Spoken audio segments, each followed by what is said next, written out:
c'est maintenant. Voilà, c'est Ok, bon. Bon, ok, voilà. c'est bon. Alors, bonjour à C'est tous. bon maintenant. J'attends votre- C'est bon maintenant, Fred. Ok. Bonjour.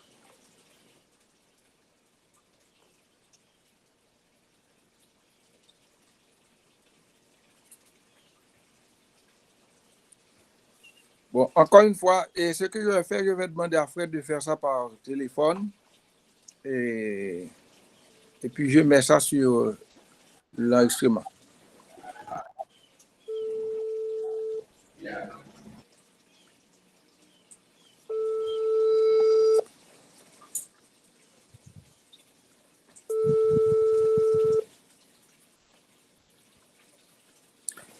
Fred, on ne t'a pas écouté et tu peux le faire par là où tu es. Et je vais essayer d'enregistrer, de faire en sorte que ça sorte.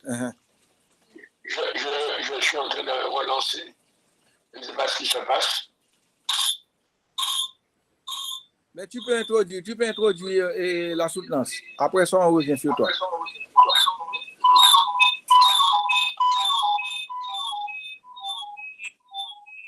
Oui, bonjour à tous. Oui, je demande au candidat d'allumer sa caméra.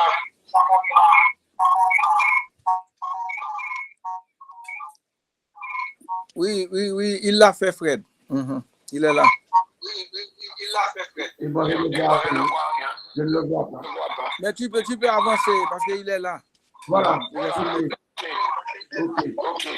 Bonjour à tous. Bonjour à tous. Je demande au candidat de commencer à présenter. Il a 10 minutes pour présenter son sujet qui s'intitule Causes et conséquences de la détention préventive prolongée dans la juridiction de Jacmel. Donc, Marcel, tu as la parole pour 10 minutes. Merci, Monsieur le Président du jury, de m'avoir accordé la parole. Bonsoir à tous les membres du jury et bonsoir à toute l'assistance. Je suis Maxime Plaisir, étudiant en L4 à l'IUS. Aujourd'hui, j'ai l'honneur de vous présenter mon mémoire de fin d'études intitulé « Causes et conséquences de la détention préventive prolongée dans la juridiction de Jacmel ». Sous la direction de mon encadreur, Dr Nelson Sylvestre. Je remercie mon directeur de mémoire, Dr Nelson Sylvestre, pour sa patience envers moi. Ce n'était pas trop facile.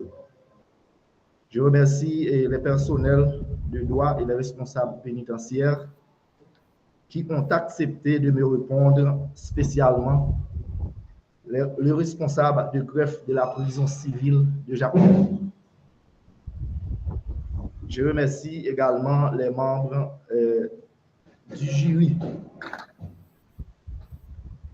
Ce mémoire se divise en 3 grandes parties qui sont une introduction générale, le corps du texte qui subdivise en 3 chapitres.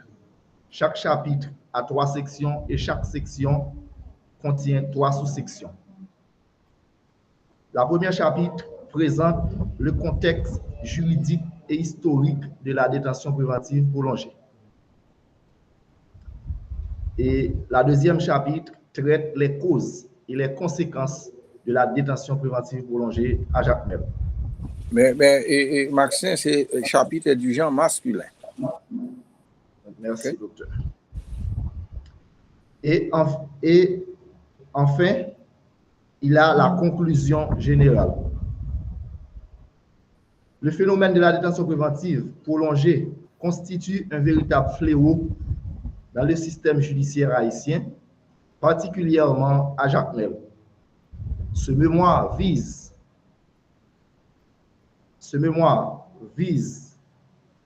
à comprendre les causes profondes de ce dysfonctionnement ainsi que ses conséquences humaines et juridiques.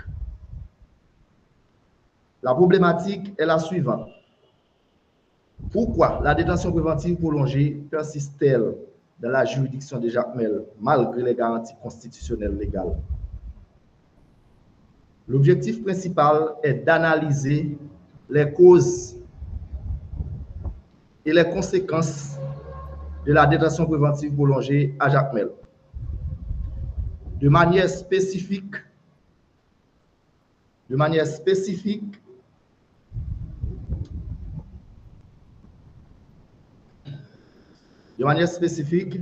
il s'agit d'identifier les facteurs responsables, d'évaluer l'impact sur les détenus et de proposer des pistes de solutions adaptées pour améliorer cette situation. Une approche mixte a été utilisée pour réussir ce travail. En analysant les rapports institutionnels, entretien avec les acteurs judiciaires et pénitentiaires, l'analyse est faite aussi sur des dossiers judiciaires au parquet et au tribunal de Jacmel.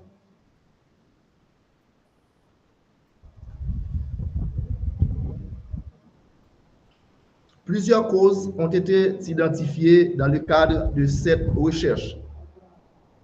Il y a l'insuffisance des juges, des greffiers et procureurs, la lenteur dans le traitement des dossiers, grève répétée des greffiers et le manque de coordination entre les acteurs judiciaires.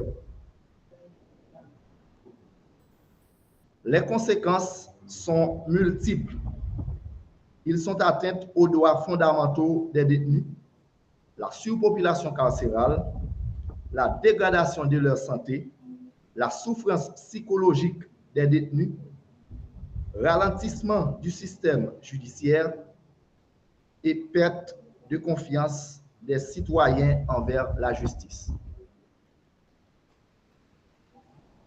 D'après les données statistiques recueillies, entre 2020 et 2025, le nombre de détenus a augmenté de 60%, avec plus de 90% en détention préventive prolongée. Et la mortalité carcérale est élevée, avec plus de 120 décès récents liés aux conditions sanitaires.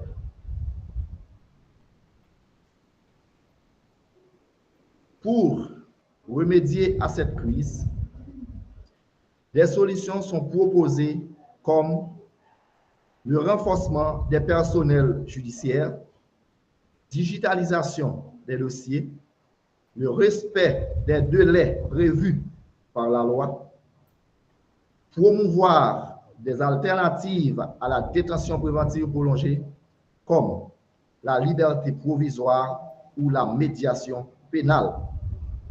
Et ensuite, la réhabilitation des infrastructures pénitentiaires de Jacmel.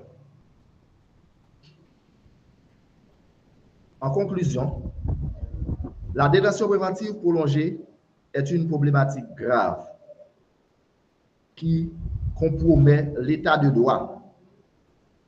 Il est urgent de mettre en œuvre des réformes pour garantir le respect des droits fondamentaux des citoyens et de restaurer la confiance dans le système judiciaire haïtien. Merci d'avoir prêté votre attention. Je suis maintenant à votre disposition pour vos questions et commentaires. Alors, merci à Maxin.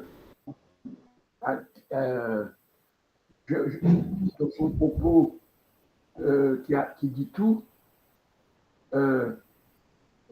en parlant de son directeur de mémoire, ce n'était pas facile.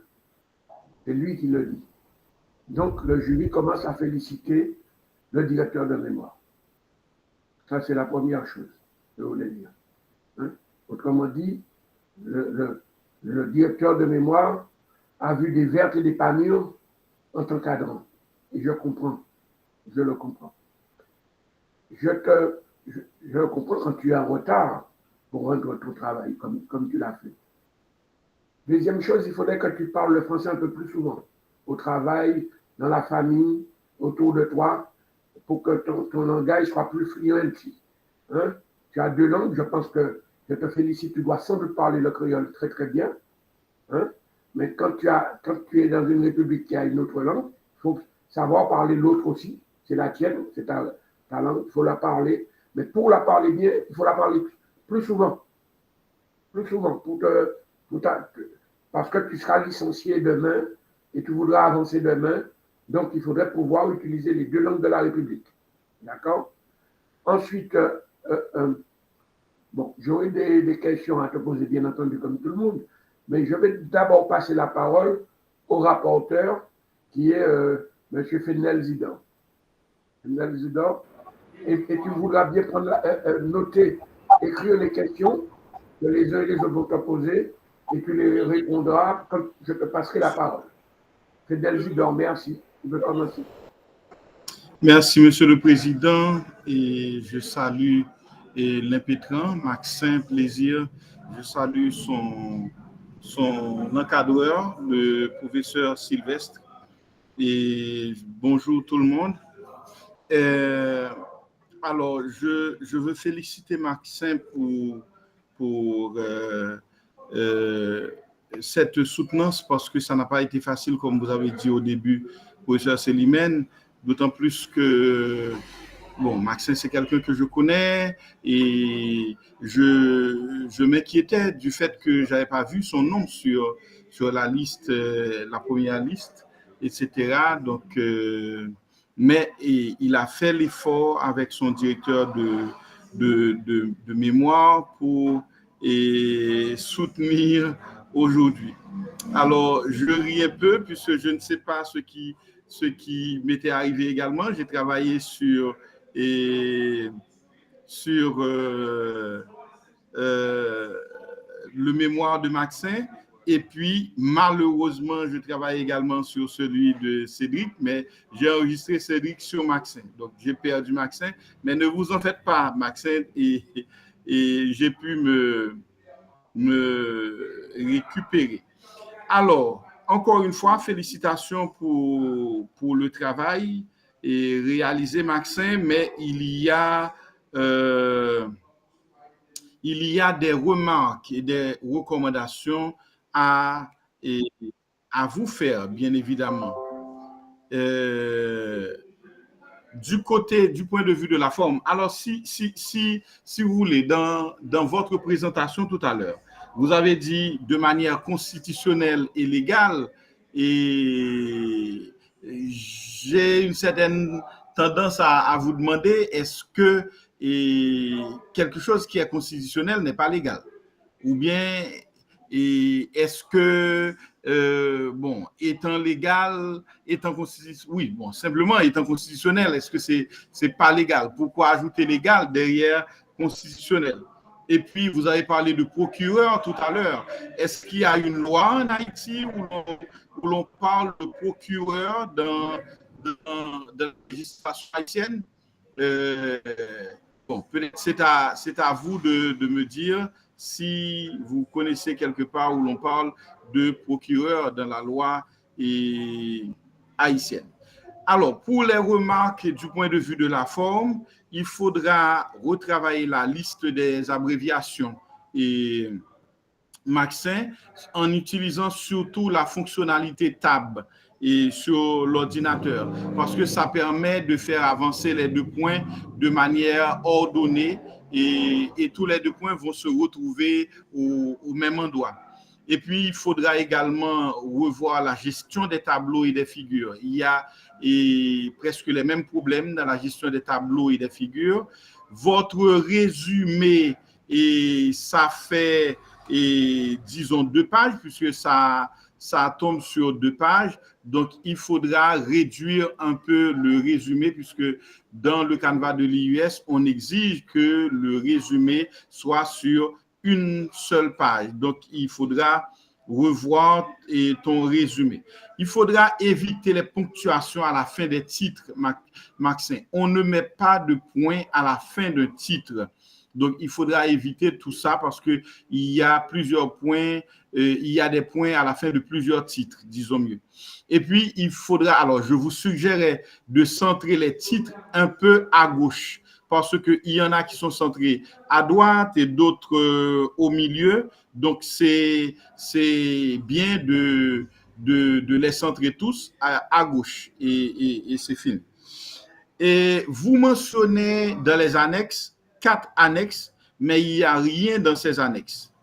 Il n'y a rien dans ces annexes. Quand on met annexe, eh bien, il faudra ajouter quelque chose dans les annexes. Par exemple, si vous annoncez un titre, vous mettez annexe 1, eh bien, annexe 1, vous mettez le titre, par exemple, je prends simplement un exemple, questionnaire, etc.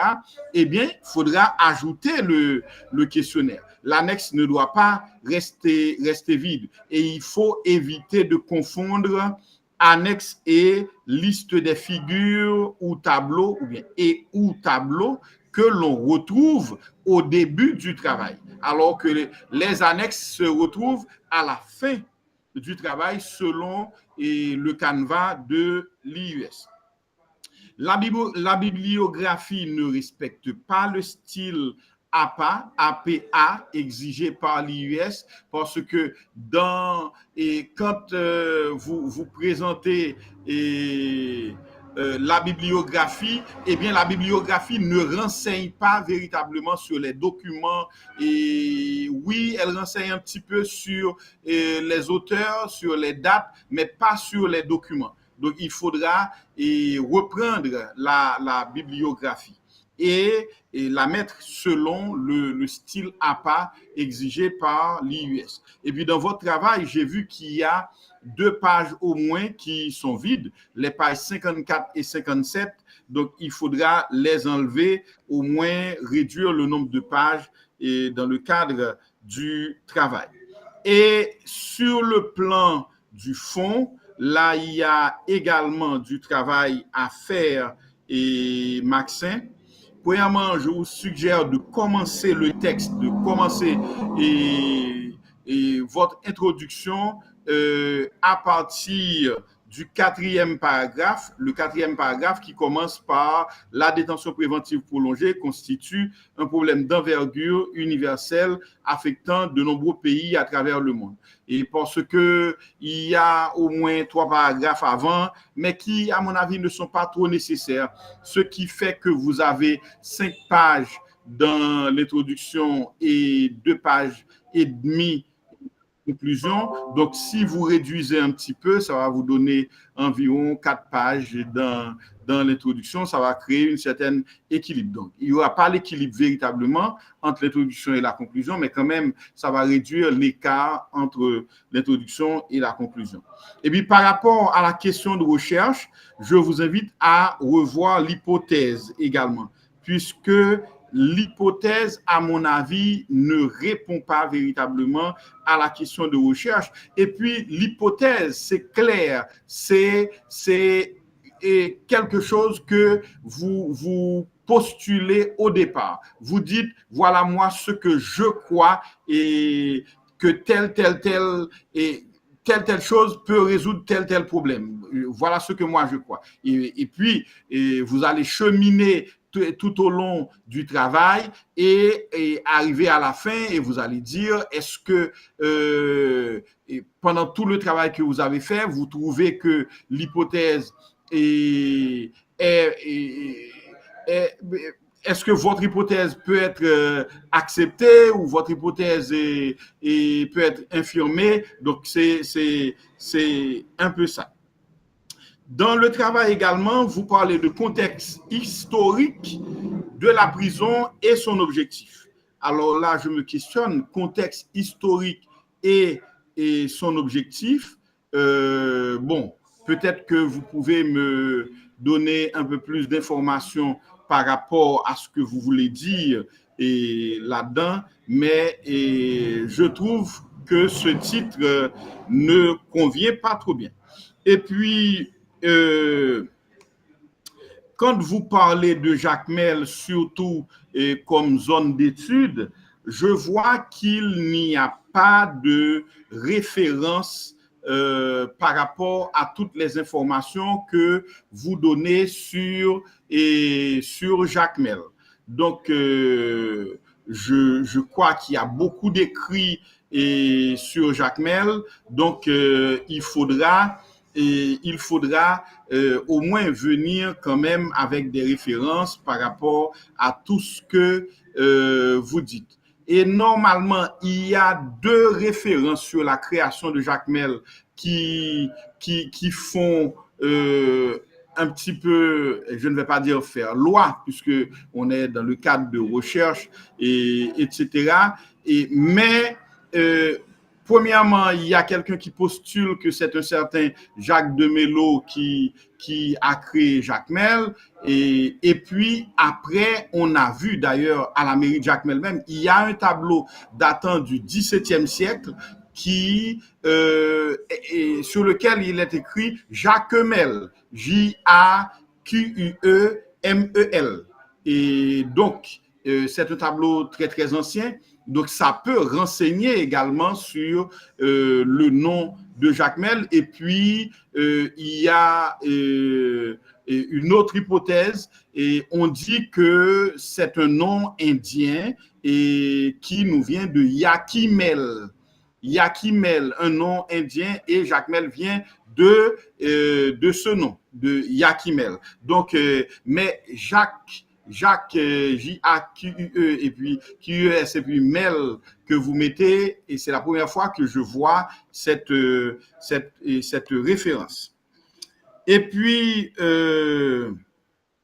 vous dites un peu plus loin, situé dans le sud-est d'Haïti, la juridiction de Jacmel couvre plusieurs communes, dont Jacmel, Marigot, la vallée de Jacmel, Jacmel et Belance. Bon, comme j'avais dit à un étudiant avant vous, on vient de créer une juridiction qui est la juridiction de Belance. On vient de créer un tribunal de première instance à Belance. Et même si on ne devait pas, si on ne voulait pas considérer le tribunal de première instance créé à Belance, eh bien, la juridiction de Jacmel s'étend sur les 10 communes du département, allant des Côtes de Fer à l'Anse-à-Pitre. Donc, maintenant, étant donné qu'on crée une autre juridiction, c'est celle de Belance qui couvre l'arrondissement de Belance. Donc, pour Belance, Grand-Gosier, Thiot et Anse-à-Pitre. Donc, il faudra tenir compte de ces informations. Et puis, un peu plus loin, vous mettez dans la section 3 conséquences sur le système judiciaire, socio-économique et sur la réinsertion sociale des détenus. Bon, la phrase, elle me paraît lourde. Donc, il faudra un peu revoir la phrase. Conséquences sur le système judiciaire, socio-économique et sur la réinsertion sociale des détenus. Au chapitre 3, et le titre que vous donnez, c'est « Crépuscule et perspective d'éviction de la détention préventive prolongée dans la juridiction de Jacmel. » Crépuscule et perspective d'éviction de la détention préventive prolongée dans la juridiction de Jacmel. Donc là, je me perds et je me demande qu'est-ce que crépuscule vient faire ici, perspective d'éviction, etc., de la détention préventive prolongée. Donc, il faudra un peu bien regarder ces titres, cher ami. Et puis, à la section 1 du chapitre 3, également, le titre, c'est « Refonte juridique vers la formation et sensibilisation des acteurs judiciaires ». Refonte juridique vers la formation et la sensibilisation des acteurs judiciaires. Encore un titre que je ne comprends pas. Et puis, section 2, vous notez accord A2CORD, accord des libertés provisoires sous caution. ou bien est-ce que vous vouliez écrire accorder des libertés provisoires sous caution, mais moi-même j'ai vu accord des libertés provisoires sous caution. Donc encore un titre à bien regarder. Et finalement, il faudra bien relire le texte Maxin, puisque le texte comporte ou compte beaucoup de coquilles, compte beaucoup de corrections à apporter, que ce soit dans le style, dans la grammaire, etc. Il y a du travail à faire. Donc, je vous invite à faire ce travail. Mais dans l'ensemble, vous faites un travail très appréciable sur le système carcéral de Jacmel, mais je vous invite à explorer parce que il y a beaucoup de travaux qui ont été réalisés sur les systèmes carcéraux, particulièrement le système carcéral de Jacmel, mais les gens n'explorent pas la responsabilité civile des dirigeants. Il faut explorer la responsabilité civile des dirigeants. Bon, même s'il n'y a pas de loi qui adresse la responsabilité civile des dirigeants, eh bien, il faudra vous-même, dans vos propositions, dans vos perspectives, un peu explorer tout cela parce que moi, je crois que c'est important. Certaines fois, il y a des dirigeants, des commissaires, des substituts, des juges qui laissent les gens croupir en prison parce que eux, ils n'ont aucune responsabilité. Les gens ne peuvent pas les appeler devant une juridiction parce que eux, ils sont des dieux, etc. Eh bien, il faut si ça n'existe pas, il faut qu'on propose qu'il y ait des lois qui adresse également non seulement la responsabilité de l'État dans tout ça, parce que quand quelqu'un passe 4 ans, 5 ans et sans être jugé, alors que la personne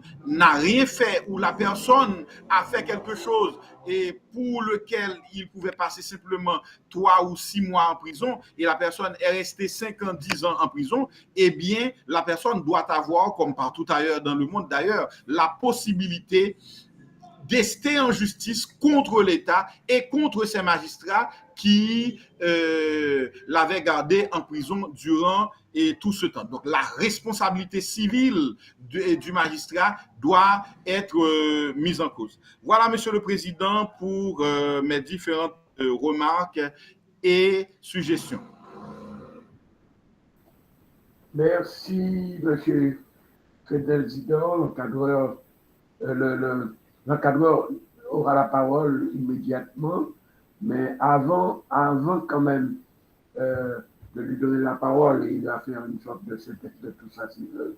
Mais quand même, je voulais dire 2 ou 3 points quand même hein, à Maxin. Hein, je serai bref, je ne serai pas long. Mais je voulais te dire que dans un texte, on ne souligne pas. Tu as fait un abus des soulignements partout, y compris dans ta table des matières. Je ne sais pas pourquoi. Ouvre un ouvrage. Ouvre un ouvrage dans ta vie, un ouvrage normal, pas un ouvrage fait par un imprimeur bricoleur. Je parle d'un ouvrage. Tu ne soulignes pas dans un ouvrage. Une thèse de mémoire, c'est un ouvrage. Donc, on ne souligne pas. Il ne faut plus souligner dans tes travaux. D'accord? Ensuite, et tu en abuses. Hein? Alors, pour les tableaux,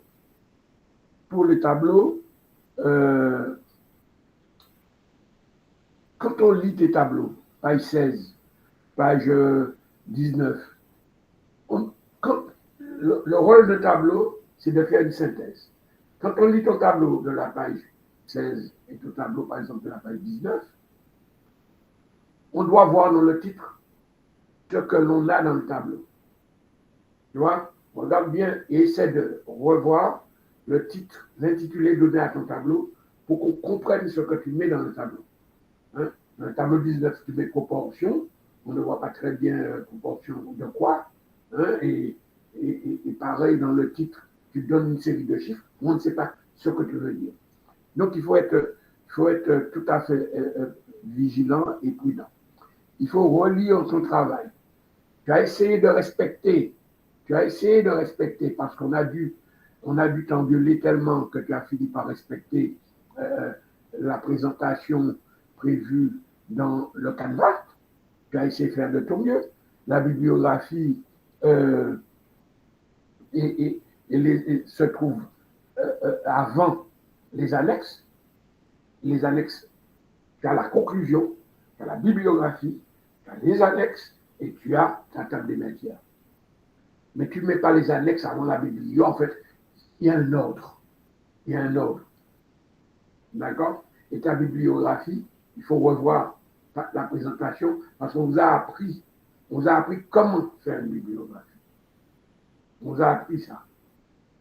Donc, je comprends, tu t'es endormi pendant plusieurs mois et tu te réveilles le mois où on doit rendre les travaux. Donc, le temps que tu te réveilles, que tu commences à comprendre qu'il faut machin, c'est comme tout le monde, quand on se réveille, sort du lit, il nous faut un petit moment pour prendre nos marques. Bon, mais toi, il t'a fallu des mois après ton réveil. Donc il faut savoir qu'un travail comme ça ne se fait pas dans la précipitation au dernier moment. Et j'imagine ton directeur de mémoire qui te pousse pour que tu puisses éviter de perdre l'année universitaire. Mais à ce niveau-là, il ne faut pas que ça t'arrive.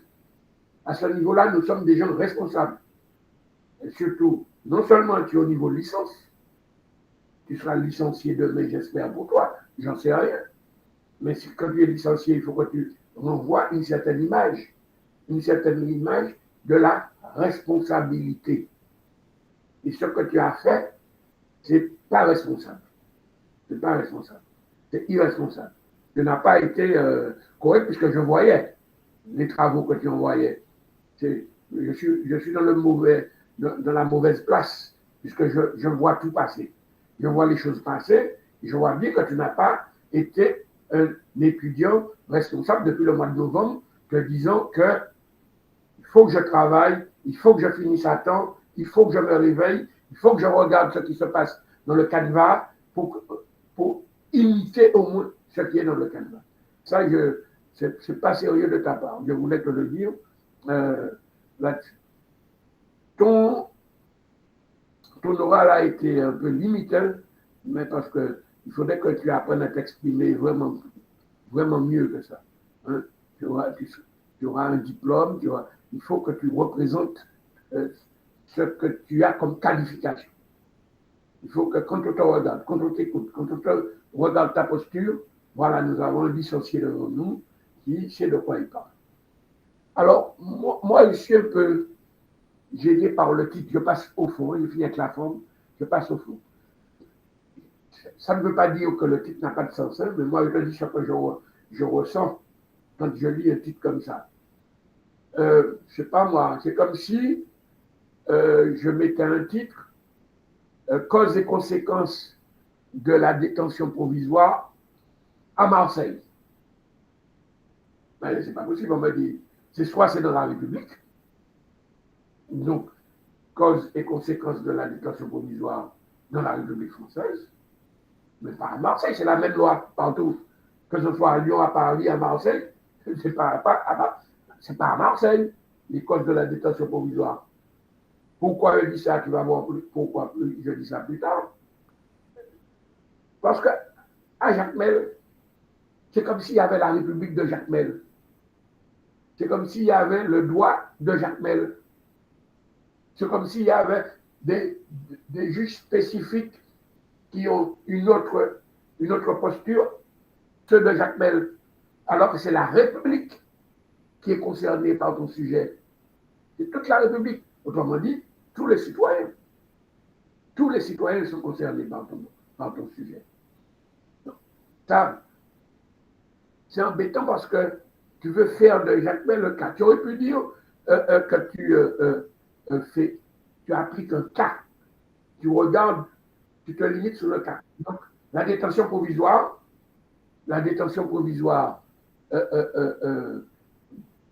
deux points, le cas de Jacmel. Tu vois?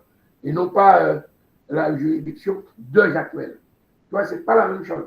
Parce que ça veut dire que tu embrasses la République entière et puis tu vérifies tes hypothèses de travail sur la ville de Jacmel. Ça, le titre peut être comme ça. Et ça ne me gêne pas. Un titre comme ça ne me gêne pas. Mais ce titre-là me gêne, tu vois. C'est comme s'il y avait une juridiction, un code pénal, un code civil pour Jacmel. Non. Enfin, sauf si tu vas m'apprendre qu'il y en a un. Peut-être que, parce que je ne connais pas tout. Hein. Je ne sais pas tout. Tu peux me démontrer que je me trompe. Hein. Et puis, je ne sais pas si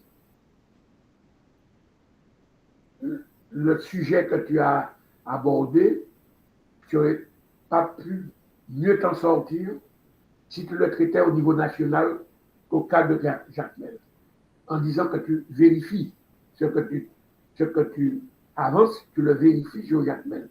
Mais l'idée de dire que tu t'occupes de la juridiction de Jacmel, ça gêne dans le titre. Le titre est gênant. Tu vois? Parce que je suppose que ce qui se passe à Jacmel, mais tu vas me répondre, tu vas me dire si je me trompe ou pas.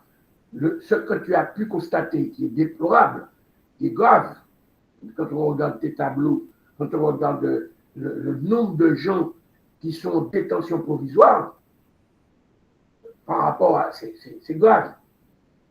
Et tu pourrais... ça doit inévitablement être vrai dans les autres juridictions. Je ne vois pas pourquoi ce serait vrai à Jacmel et pas dans les autres juridictions, puisque nous sommes sur la même juridiction nationale. Il ne faut pas perdre de vue que la justice, ce n'est pas un pouvoir. La justice n'est pas un pouvoir. La justice, c'est une autorité. Beaucoup de gens font l'erreur de croire que la justice est un pouvoir. C'est une erreur et de le croire. Ce n'est pas un pouvoir. Le pouvoir est détenu par le souverain, le peuple, point. Il n'y a pas de pouvoir. Par contre, le souverain, qui est le peuple, peut déléguer son pouvoir à des élus. Les élus ont du pouvoir parce qu'ils représentent le souverain, qui est le peuple. Mais la juridiction, dans le cas d'Haïti, le juge n'est pas un homme de pouvoir. Le juge est une autorité qui s'impose à tous. Donc j'ai cru comprendre qu'il y a une confusion dans ta tête là-dessus et il faut corriger ça. La justice n'est pas un pouvoir. C'est une autorité. Le pouvoir, il n'y a qu'un pouvoir, c'est le peuple. En République, c'est le peuple qui, lui, délègue son pouvoir à des élus. Les élus en font ce qu'ils veulent par la suite. Et s'ils ne respectent pas le pacte, eh bien, l'autorité, qui est la justice, l'autorité va les condamner. Et c'est pour cela que si tu regardes une décision de justice, tu verras au nom du peuple. Au nom du peuple. Parce qu'ils n'ont pas de pouvoir. C'est une autorité. Ils sont obligés de mettre au nom du peuple. D'accord? Donc il y a ces subtilités que tu dois intégrer, parce que visiblement, tu es embarqué dans le droit, et il faut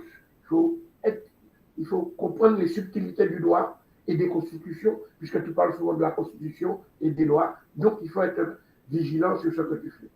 OK? Voilà, moi je passerai volontiers la parole à l'encadreur qui est parmi nous et qui peut dire ce qu'il a à te dire et poser des questions aussi. Et tu as intérêt à écrire toutes les questions qu'on te pose afin d'y répondre. Merci, Dr. Nelson Sylvestre. Tu as la parole. Merci, Dr. Célimène, de m'accorder la parole. En réalité, je dois dire ce que j'avais à dire à Maxin. J'ai tout dit lors de l'encadrement. S'il y a une qualité chez Maxin, c'est peut-être, si vous voulez, sa reconnaissance d'avoir trop endormi pendant ce temps. Et puis, quand je lui avais dit, bon, il n'y a aucune possibilité de faire sa présentation, il était arrivé à son point mort, si je devais interpréter sa situation. Mais je dois reconnaître qu'en dernier moment, il a fait quelques efforts pour mettre le document à un niveau donné. Mais j'ai dû moi-même subir directement le choc pour réviser les textes très tard et trop tard même. Et on a pu limiter certains dégâts. Je ne peux pas dire que les dégâts ont été complètement éliminés, mais vraiment, ce n'était pas facile, comme il l'a si bien dit. Il y a quand même des aspects positifs dans le document final. Par exemple, pour ce qui me concerne, c'est question nuisible d'articles définis, indéfinis dans les titres, le libellé du titre. Les questions d'usage de nous, de on, dans le texte. Il peut y en avoir toujours, mais quand même, on a fait l'effort de corriger ça.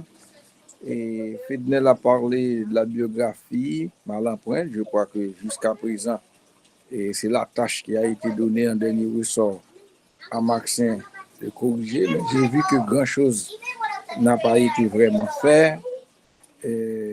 La question de la rédaction, ça c'est un passif, un grand passif pour Maxin. Il le reconnaît d'ailleurs. Mais je pense que également c'est un passif du système, puisqu'il y a un problème d'orientation professionnelle. Et je pense que Fednel a été dans le sud et faire des conférences avec des bacheliers en ce sens. Je pense que c'est bon, parce que parfois dans le choix même d'une profession, c'est très très important qu'on puisse faire l'évaluation de sa capacité pour savoir est-ce que je peux aller ici ou est-ce que je peux aller. Mais il y a toujours un effort à faire pour rattraper les déficits qu'on a. Je me rappelle quand je devais faire une licence en sociologie, j'étais toujours dans les chiffres. J'ai dû travailler, bosser beaucoup en grammaire et, comme Fred l'a si bien noté également, dans l'entraînement oral en français. Parce que parler le français pour enseigner les mathématiques et la physique, ce n'est pas la même chose. Par exemple, pour parler de sciences sociales. Donc, écrire et parler une langue mérite un entraînement. Donc, c'est pour cela, je pense que Maxin devra prendre les dispositions pour redresser les méfaits de son texte, comme l'ont signalé Fednel et le Dr Célimène. Donc, encore une fois, je félicite Maxin et je pense que tout au moins, il pourra dormir ce soir, mais se remettre au travail rapidement parce que le texte, en l'état, même si ça réunit les conditions minimales, mais ce n'est pas un texte encore accepté dans la bibliothèque de l'Église. Donc, tu prends note et tu te remets au travail immédiatement après ton réveil de cette annonce que tu avais reçue de la non-possibilité de présenter. Mais comme on t'a donné cette possibilité, heureusement, on avait ce jour-là et encore, et donc il faut profiter pour remettre un texte digne de toi et également de l'institution IUS. Merci beaucoup, Monsieur le Président. Merci, Dr. Nelson Sylvestre. Comme nous prenons du retard, Maxin, veux-tu bien répondre aux questions rapidement? Toutes les questions qui ont été posées, toutes les remarques qui ont été faites, rapidement. Merci, docteur. Et merci, monsieur le rapporteur. Et je vous remercie tous pour vos remarques. Et il y a aussi quelques questions que je vais quand même essayer de répondre. Et la première question que M. Zidore m'avait posée, et lorsqu'on parle de constitutionnel, je disais constitutionnel et légal. constitutionnel, c'est ce qui est lié exactement à la Constitution. C'est-à-dire, on peut dire que c'est la loi fondamentale. Mais lorsqu'on dit légal, c'est ce qui est lié à la loi. Par exemple, une loi votée par le Parlement, donc on peut dire ça, on peut dire ça est légal. Donc c'est la différence entre constitutionnel et légal. Ensuite, vous m'avez parlé de procureur. Donc, on dit procureur dans les systèmes judiciaires. Donc, on parle des juges, on parle des greffiers. Donc, procureur, c'est le représentant du ministère public, donc les commissaires. Donc, on les appelle procureurs. Et bien entendu, c'est l'ensemble des commissaires. Ensuite, Maxime, procureur, c'est dans le droit français. Dans le droit haïtien, on n'a pas de procureur, on a des commissaires du gouvernement. Donc, si dans un procès, vous venez avec le terme procureur en Haïti, on va soulever une exception et vous feignez de perdre le procès seulement pour ça, parce qu'on n'a pas de commissaire en Haïti, on n'a pas de procureur, on a des commissaires du gouvernement. Et puis, s'agissant de constitution, mais écoutez, et la Constitution, c'est une loi, mais c'est la loi mère. C'est pourquoi on l'appelle la loi mère. C'est une loi, on parle de loi constitutionnelle surtout. D'accord, vous pouvez continuer. Merci. Alors, vous aviez parlé aussi de liberté provisoire sous caution. Donc, liberté provisoire sous caution, c'est une mesure judiciaire. C'est une mesure judiciaire. Et lorsqu'une personne a commis une infraction mineure, alors on dit ça, une infraction mineure, donc on peut lui donner une libération provisoire, alors temporaire, et entre contrepartie et avec une somme d'argent. Donc là, on parle de liberté provisoire sous caution, puisque l'infraction n'est pas un crime, par exemple, mais c'est un délit mineur. Donc, on peut négocier entre les parties et puis permettre que la personne soit trouvée une liberté provisoire avec caution, donc une somme d'argent dédommagée la partie adverse. Donc, c'était vraiment ces trois questions que j'avais retenues. Donc, s'il y a d'autres, les autres remarques, donc, ce sont des remarques que je dois corriger. Donc, je suis vraiment conscient de cela. Donc, je pense que je vais faire de mon mieux pour permettre que le texte répond aux normes de l'IUS. Merci beaucoup. Merci, Maxime. Est-ce que Fednel, tu avais une dernière remarque parce que le temps nous fait la guerre? Est-ce que le collègue Nelson Sylvestre a une remarque? Ça peut aller pour cette semaine, pas de problème. Parfait. Nelson Sylvestre, le docteur Nelson Sylvestre n'est plus là? Bon. Alors, Maxime, quand tu rentres chez toi, parle le français avec tes enfants et ta femme. Et ça va leur faire tout le monde du bien. Comme ça, quand tu vas faire l'oral une autre fois, ça va te faire gagner du temps. C'est pour ton bien. Mais t'inquiète pas, ça va. Le fait de parler le français ne va pas t'empêcher de savoir parler le créole. Hein? Personne ne va t'enlever le créole. Personne ne va t'enlever le créole. C'est à toi. C'est ton patrimoine. Personne ne va te l'enlever. D'accord? Mais si tu peux avoir plus, eh bien, attrape plus. D'accord? Bon. Et donc, je te souhaite bonne continuation. Hein? Bonne continuation. Tu n'as pas. Qu'est-ce que tu as ajouté? Tu veux dire un mot? Oui, alors, et pour terminer, je remercie encore mon encadreur, Dr. Sylvestre Nelson. Et encore, je remercie les membres du jury, et ainsi que mes amis qui me suivent en distanciel, en présentiel, et pour leur soutien. Donc, je prends en compte les remarques faites par les membres du jury et je vais finaliser mon texte le plus vite que possible. Donc, merci à vous tous. On te remercie et on te dit bon courage pour la suite. Voilà. OK. Donc, je prends tout de suite immédiatement le candidat suivant.